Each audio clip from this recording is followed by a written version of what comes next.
capturing episode 12 of Top Chef season 22. Yes. And today we're our last day in Calgary. Yes. Yeah, last day in Calgary, and whoever wins today move on to Milan. So very, very exciting because I've never been to Italy. So. Oh, interesting. Neither have I. Well, now one of us has. No. Spoiler. Spoiler alert. I am Corey Wan. I am Shry Wan. Welcome to Give Me the Tea. All right, Jeff. Before we dive into this episode, I think there is one thing we need to clear up for the audience. Okay. It is, how do you say this word? It's this, and then till. Well, it's this. Fist. Thistle. Thistle. Cyst. Thistle. Thistle. So- Thistle. I'm like dying because There's- we always watch with the captioning on as like one does nowadays, and it just kept having you say sissel, S-I-S-A-L, but that's what you were saying. There's very few words in English that I can't pronounce. I don't know why. Fist. Fist. 3 hours later. Fist. Thistle. Thistle. I didn't talk about the tea that we're having. Oh my gosh, back up, back it up. Back it up. Rushing. Please. This is a cranberry honeysuckle Ooh. tea meant for ice, and it's definitely iced tea season here in Charleston because it's like sticky as hell outside. It's 90 degrees, 90 like 100% humidity. So. Cheers. That's why we were inside today. Yum. That's very good. Oh, it's very refreshing. All right, let's get on with it. Let's get into it. Well, I guess let's start. Set the stage. You obviously had more beautiful surroundings this time, and they took you foraging. Tell us a little bit about that. Yeah, we drove out to basically right outside of Banff, which is a gorgeous national park in Calgary. And I think I don't remember the lake's name, but this area is called Canmore. And yeah, it was just absolutely stunning. How early did you have to get up for this? How far was the drive? Not any that much earlier than normal. You know, I think the drive was around. I want to say it was like an hour and a half maybe. But it was totally worth it because you just drove. You know, it was we lived. We were in the city and we drove out into the outer areas, and then it's kind of like flat a little bit, and you start seeing like ski lodges kind of around because Calgary's known for skiing, I guess. And the further we went, and the mountains got higher and bigger and taller and wider, and at some point it was just like this giant mountain, the tallest mountains I've ever seen that close. You know, like we've drove through North Carolina and you know the Blue Ridge and all that, but like this was like just totally something else. It felt so small, you know, and it was just breathtaking. And I honestly cannot wait to go back. There's like so many lakes there that you can go kayaking or like canoeing on. So I'm just very excited about that. But yeah, like we went to Canmore and by this lake, and we went foraging in this like very preserved area, and it's just, you know, like the native people of Canada in the Calgary area has been foraging for generations and generations there, and it was just a very special moment, you know. And you know, before we foraged, we took a moment to make an offer to the land because you can't. I think. You know, you can't take and take. You have to offer something back. So we, I think it was tobacco, which was one of the first things that was foraged in those lands. So we offered tobacco back to the land as an offering, and They were not allowed to film that. Is that correct? yeah, because it was so sacred. You know, it was just beautiful. It was very like emotional and like definitely brought tears to my eyes. Just one of those special moments, like, you know, like again, like there's so many special moments on Top Chef that I feel like outside of it I would never gotten to experience, you know.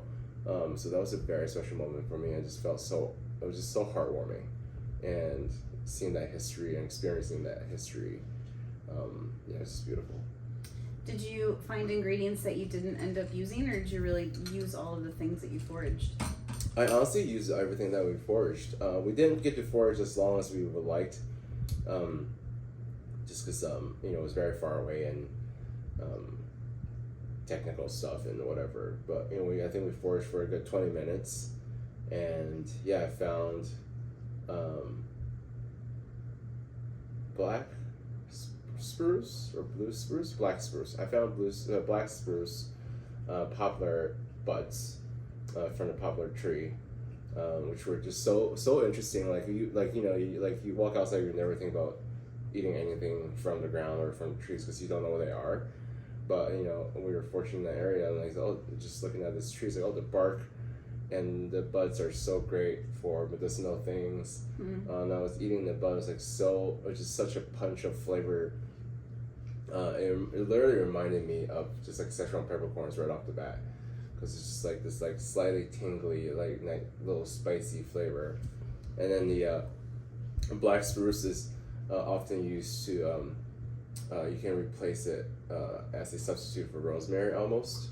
So it's very floral. And then the thatching ants was really cool. It was just what are the chances that I get to eat ants? I'm not gonna go out in my yard and pick up an ant and try it. But they were like, oh, these are thatching ants and they're citric acid flavored, which is I guess a self-defense mechanism these ants have. Yeah.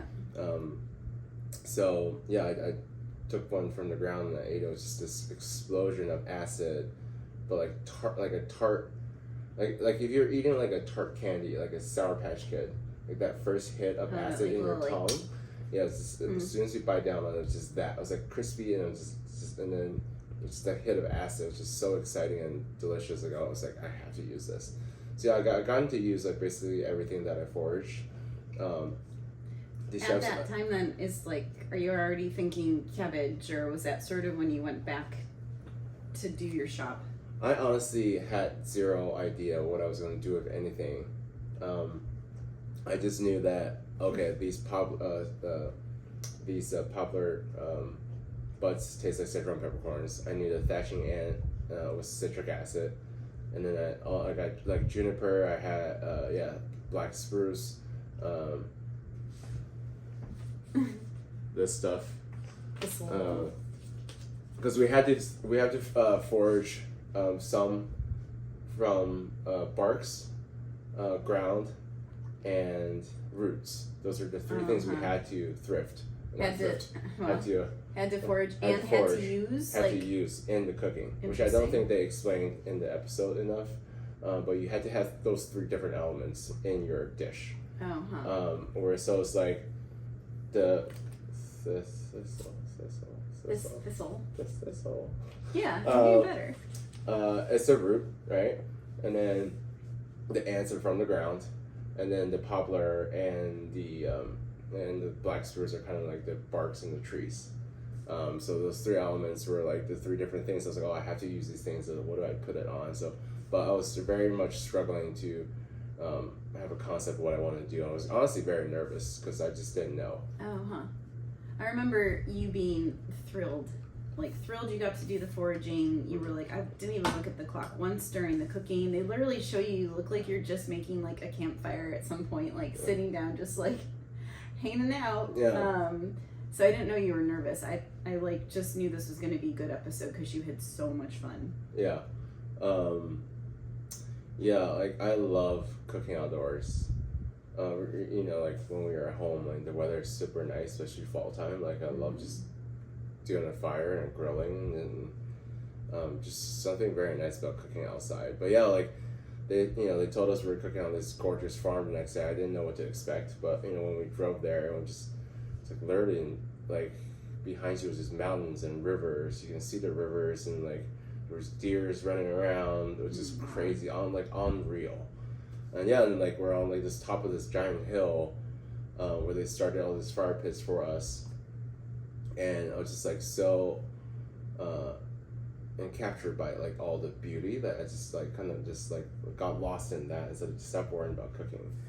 But yeah, we went to the grocery store, and prior to that cabbage concept, I was thinking about roasting celery root, roasting, and like I definitely knew I needed to make some kind of stock with all the medicinal stuff, because that's kind of what reminded me of like, it's like, oh yeah, like, you know, my mom would make chicken stock or chicken pork stock, and she will put all these different barks and dried berries, or, you know, all these different Chinese medicinal things in there to balance your qi, right? So I kind of look at it as that way.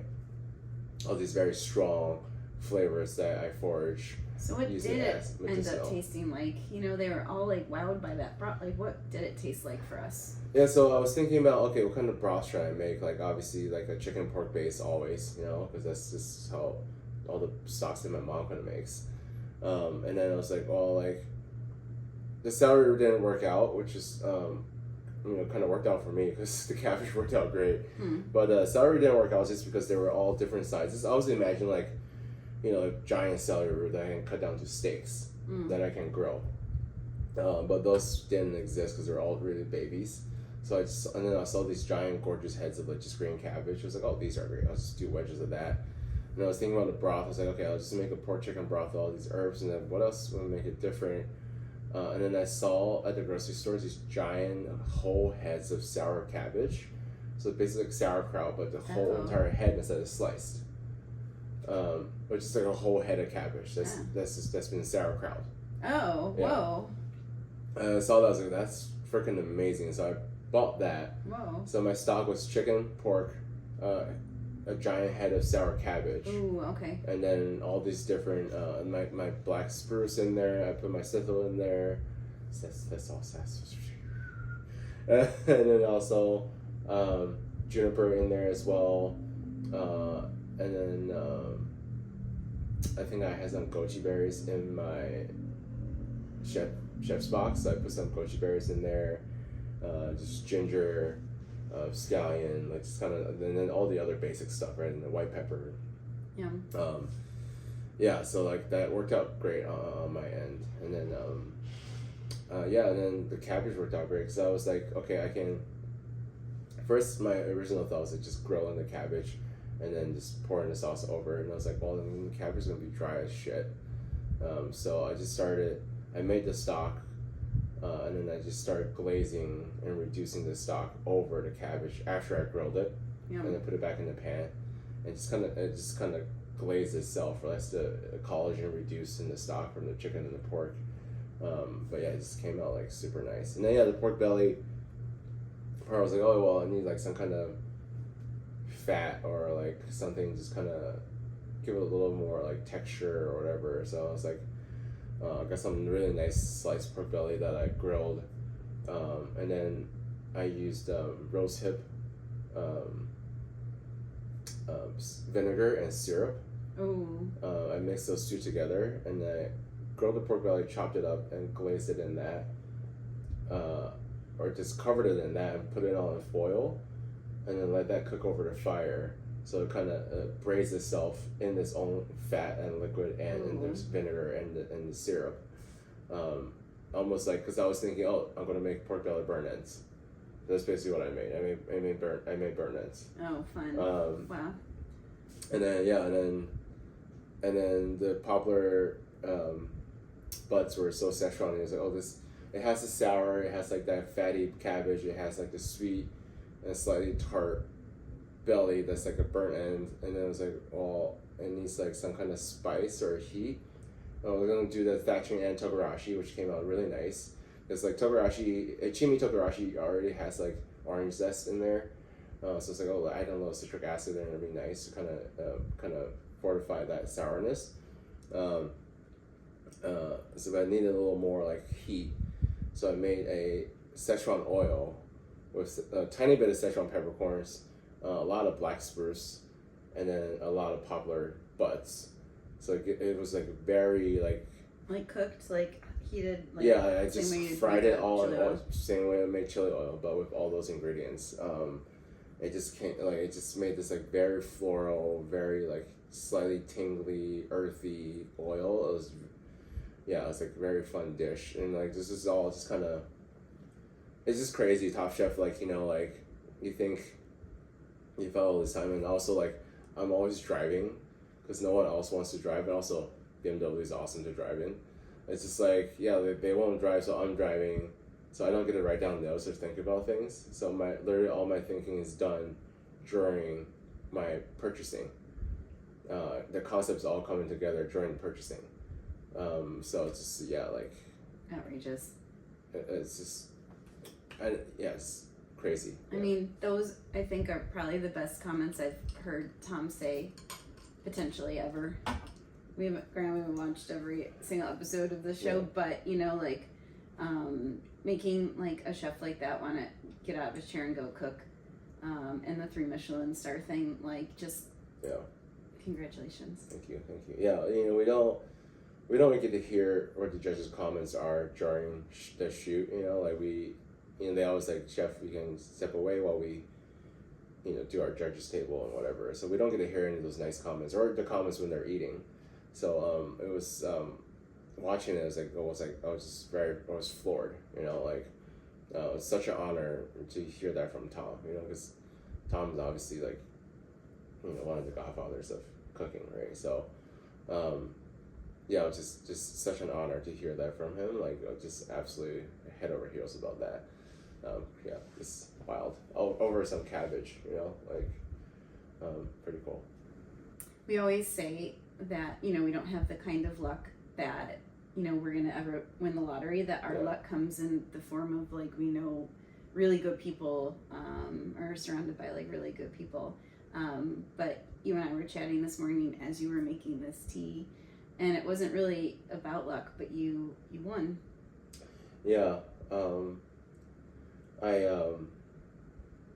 We're just saying, like, I have never won anything ever in my entire life.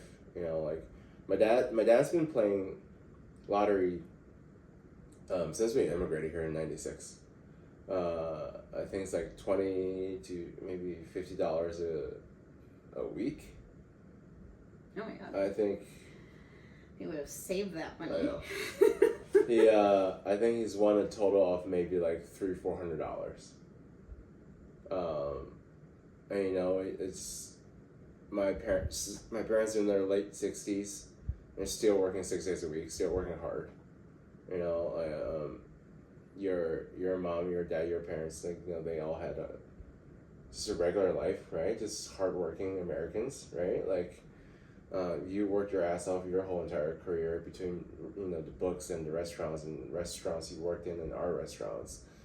And I just after school, I just always had my head down and just worked my ass off. Nothing was ever given to us, so winning something was pretty crazy because, like, of course, like the one time that I won all this like prizes or whatever is from hard work, right? It was just like it's on brand for us, right? Yeah. So that's kind of what we can. But it feels so good to like,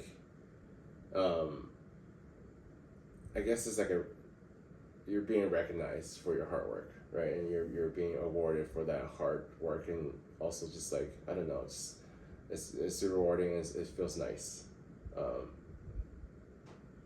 But it's nice, but it's also like, it feels, winning it from hard work feels even better than just winning it from luck. Right. Yeah. Every time I watch them tell you that you won in the bend over thing, and then you with your speechless, it like makes me kind of cry all over again. It's just it's very surprising every time, just because you're just standing amongst such talented people, especially at this point of the game. Like Cesar, Tristan, Massimo, Bailey, they all got there for a reason. They didn't get there because of luck or someone had a worse cook than they did and they also had a bad cook. No, they all got there because they're talented and they made really great food. So it's like hard to think about, like, oh, my dish is better than theirs. Whereas it's just more like, oh, we're all equally fucking talented and one of us will win, but who is going to be? Yeah. And And part of me like always just thinks that yes, I know I can make great food. I taste it and then it's like, wow, this is a very good dish. You know, I But- always love how much you love your own cooking. Wow, that's It's- the expression. Wow. it's also very surprising for me because it's like, I don't know. I just think like I'm putting flavors together, and yes, like I see it in my head, but it's like, is it really gonna be good? And I try, and it's very good. But that's just how I felt. Like I knew the cabbage was a good dish because I tasted all the elements together, and like it was a good dish. But was it better than Tristan's? Was it better than Massimo's? Like I don't know. Right. You know, so like I'm Well, just it's very all such a subjective thing too. I think as good of an episode as you had, this was like a hard episode for some people to watch because at this point everybody sort of has a chef they're backing or they know who the final four should be. Absolutely. You know, so I think there was like a bit of an uproar when Massimo got kicked off. when instead of Massimo Bailey. got kicked off. Yeah, it's hard to say, you know. I think Tom already said like, yeah, now we're just nitpicking. It's not about who had the back cook. It's just who had that very small, like very minimum amount of like difference. I think hearing that you had the stipulation too of it had to be those three things, and I still think of the judge saying to Bailey, you know, like yours was like a walk through the woods. Yeah. You know, I mean that is fully embracing that challenge. Massimo definitely made a very good dish. You know, I Yeah. tasted the trout was fan-fucking-tastic. Potatoes were really nice and smoky and creamy, and the sauce was great. I didn't get to try the cracker or the toppings, so I don't know about those elements, but it was a very well executed dish. But yeah, like, you know, it just depends on the judges and producers. Like, oh, did you actually embrace the challenge enough?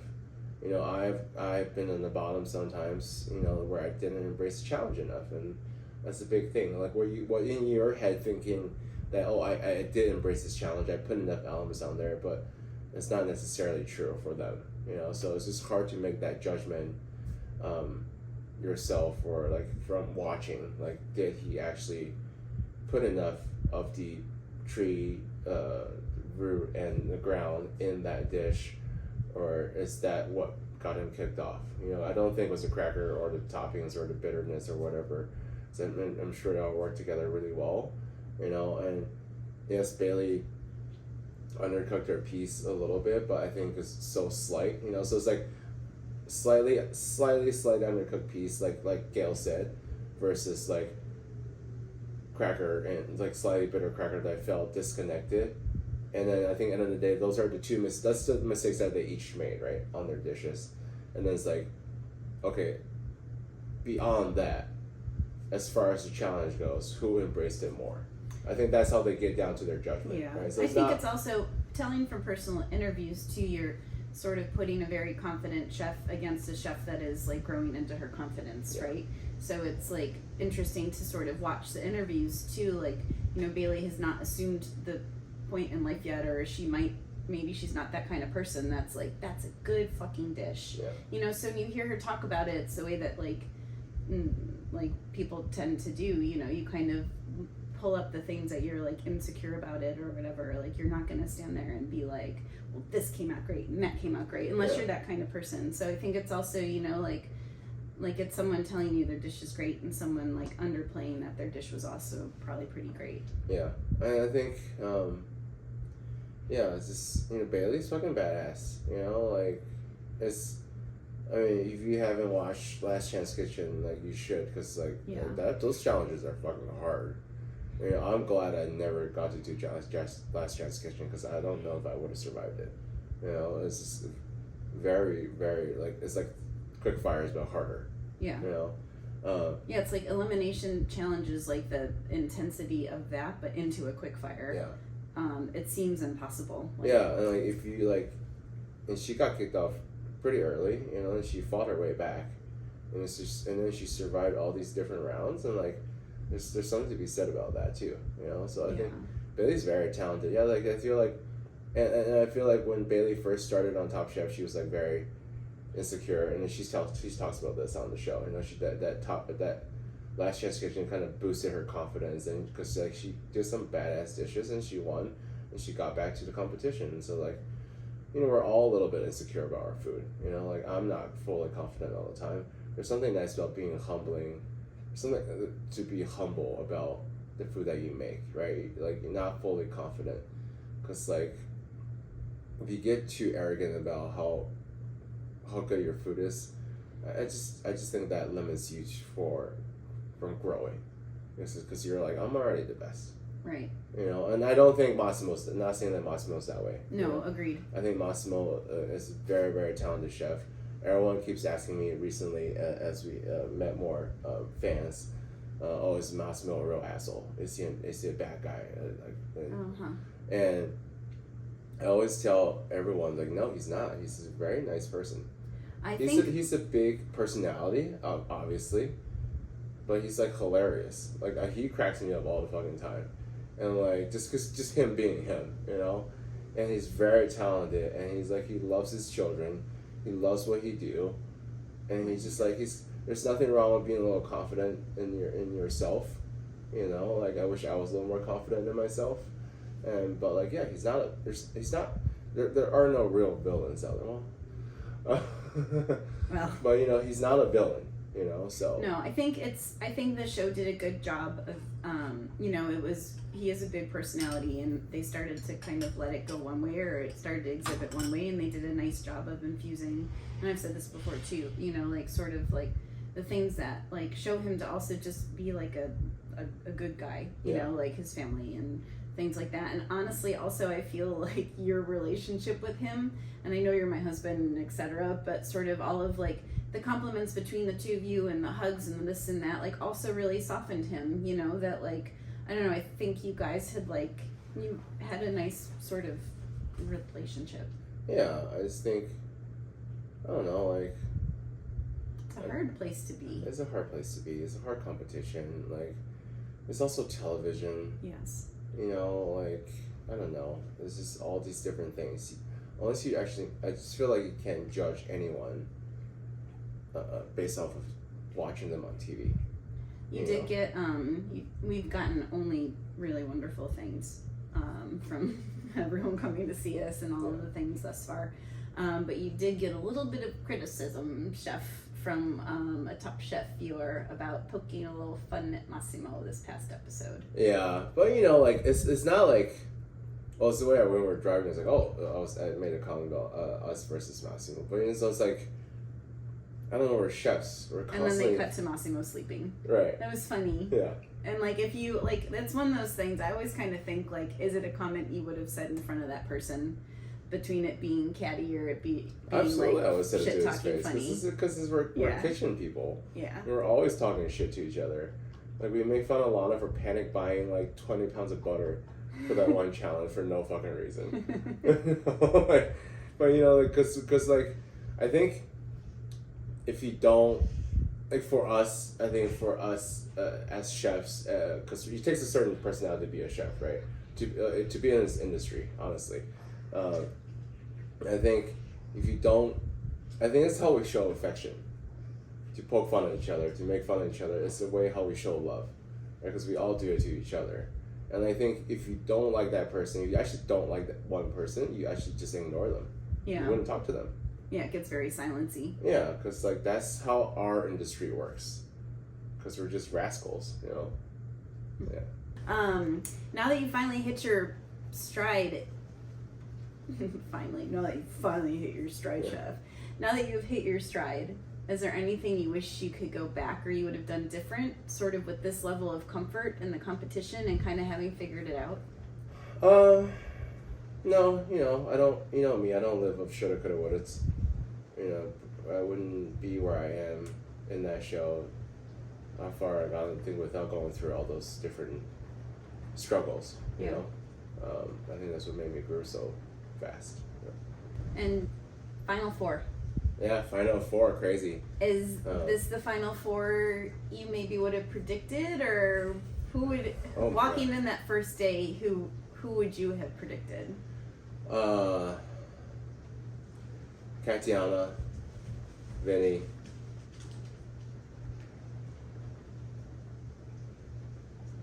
Tristan and Massimo, I think.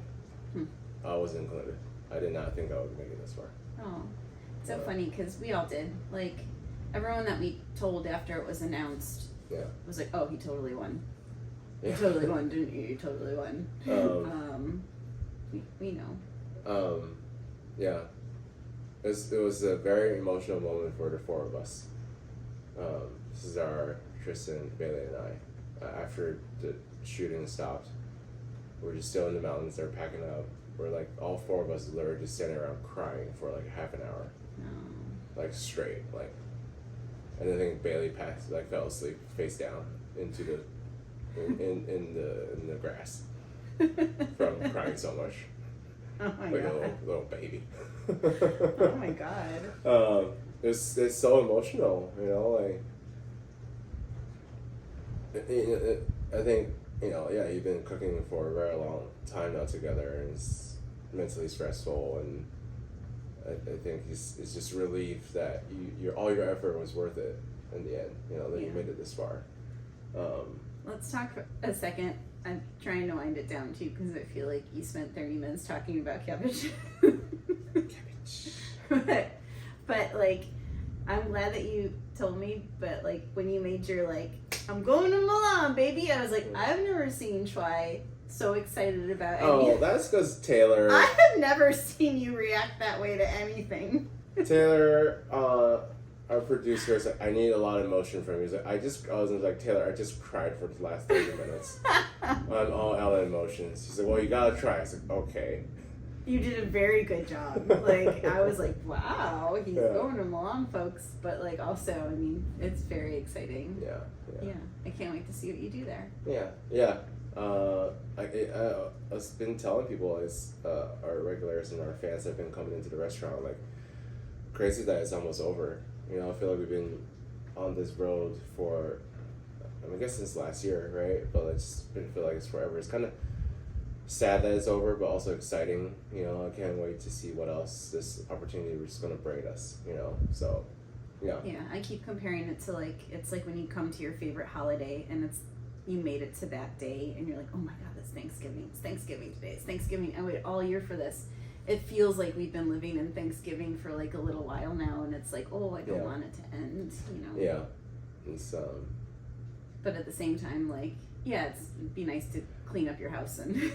also be nice to like, not to wash myself for a little bit. You know, it's weird. It's still weird, I think. But anyways, 2 more episodes left. So. Where's your head at today? If they asked you to do it again, would you do it again? I've been thinking, honestly, I might. Huh. Yeah, if I get invited to like All Stars or whatever, I don't know. At this point, it's like I already did Top Chef. I'm already a finalist. You know, like right, top that 4. would just be I'm like top 4 already. Bonus. Yeah, I'm top 4 final. Like, you know, and so it's like if I go on All Stars, like I don't know if I can make it only past 4, 5, 6 challenges, whatever. It'll just be fun. Cause like I think that all that anxiety is gone now. It's like I did what I needed to do for our restaurants, for our business. That whatever else I'm gonna go on is just fun. Yeah. So I guess just we'll end on a big thank you. A big thank you to all the people that have been coming out and have been giving this one a bunch of love, and that lovely family from Pittsburgh that asked to see me as well. You guys have just been like flooring us over. It's not an expression, okay, I know that we're trying to end this. We're trying to end this, but can we just talk about that sweet girl that came in and gave me a hug and my bracelet?